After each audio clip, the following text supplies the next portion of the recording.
Panorama group, जो सोचता है वो करता है। दिल्ली की राजनीति का भी अजब खेल है। अरविंद केजरीवाल, जिन्होंने 2011-12 में जिस सीएजी रिपोर्ट को आधार बनाकर उस समय की कांग्रेस सरकार के विरुद्ध अपने राजनीतिक सफर की शुरुआत की थी और पावर डिस्कॉम के खिलाफ उनके खातों की मांग की थी, आज वही केजरीवाल 2 साल से ज्यादा हो गए सीएजी रिपोर्ट को सार्वजनिक करने से बच रहे हैं।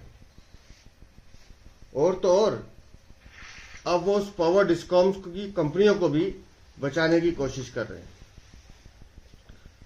कॉमनवेल्थ गेम्स के समय जो सीएजी रिपोर्ट आई थी, वहां से अरविंद केजरीवाल ने अपनी यात्रा शुरू की थी।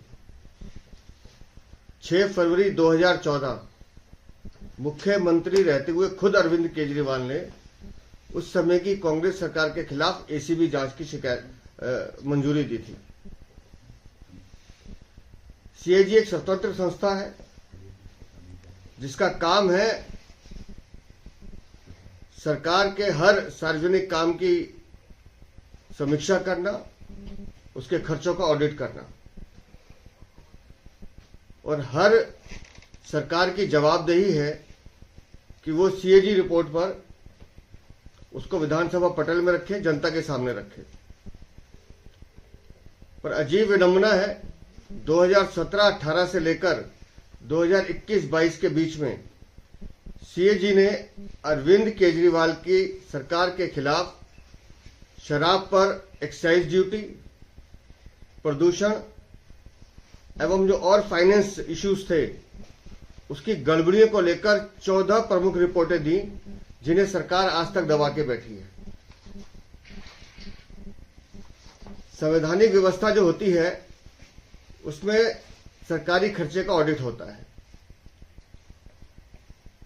और सीएजी की संस्था वो ऑडिट करके अपनी रिपोर्ट राज्य सरकार को देती है और राज्य सरकार का ये दायित्व होता है कि एडमिनिस्ट्रेटिव क्लॉज 48 के तहत अनुमति लेकर उपराज्यपाल से उसे विधानसभा पटल पर रखे।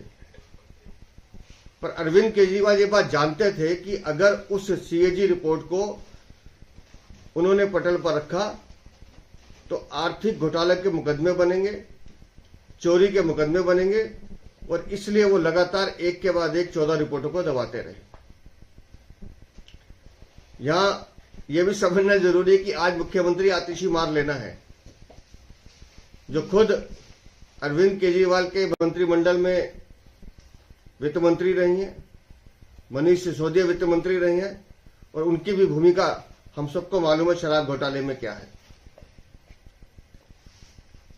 हमारे सभी विधायक लगातार विधानसभा में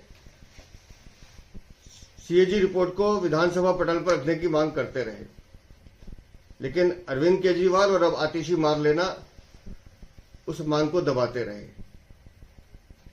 लेकिन हमारे सभी विधायक 29 अक्टूबर 2024 को माननीय कोर्ट गए, जिस पर माननीय न्यायालय ने दिल्ली सरकार से जवाब मांगा कि आप सीएजी रिपोर्ट क्यों नहीं रख रहे हैं। और हैरानी की बात देखिए, अपनी चोरी, अपने भ्रष्टाचार और अपनी एक तरह से मैं कहूं कि घोटालों को बचाने के लिए आम आदमी पार्टी की सरकार ने माननीय न्यायालय के सामने भी झूठ बोला। उनको ये कहा कि रिपोर्ट माननीय उपराज्यपाल के पास है, उनको भी भ्रमित करने का काम किया। पर दिल्ली वालों का सौभाग्य है कि सीएजी ने अपना एक एफिडेविट कोर्ट में शामिल किया, जिससे पूरी स्थिति स्पष्ट हो गई कि आखिर आम आदमी पार्टी की सरकार ही उन सीएजी रिपोर्ट को दबाने का काम कर रही है।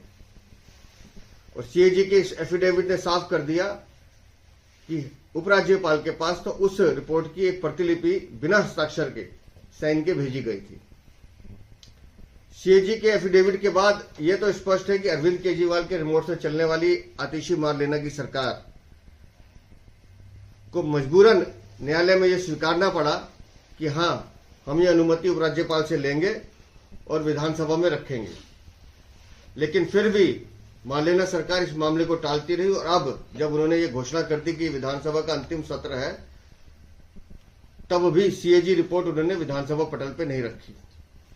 हमारा ये मानना है कि अगर सीएजी रिपोर्ट सामने आती है तो निस्संदेह अरविंद केजरीवाल हो या आतिशी मारलेना हो, ये पूरी की पूरी सरकार कटघरे के घेरों में होगी। जानबूझकर अपने घोटाले, अपनी चोरी और जो अपराध इन्होंने दिल्ली की जनता के साथ किए हैं उसे छुपाने का प्रयास किया जा रहा है। और लगातार जो हम कह रहे हैं कि ये सीएजी रिपोर्ट विधानसभा पटल पर रखनी चाहिए, हम आज भी मांग करते हैं कि तुरंत विधानसभा का सत्र बुलाना चाहिए और ये सीएजी की रिपोर्ट विधानसभा पटल पर रखे, जिससे दूध का दूध पानी हो। और अरविंद केजरीवाल, जिस सीएजी रिपोर्ट को बनाकर तुम हथियार बनाकर राजनीति में आए थे, आज वही सीएजी रिपोर्ट तुम्हारा इंसाफ मांग रही है।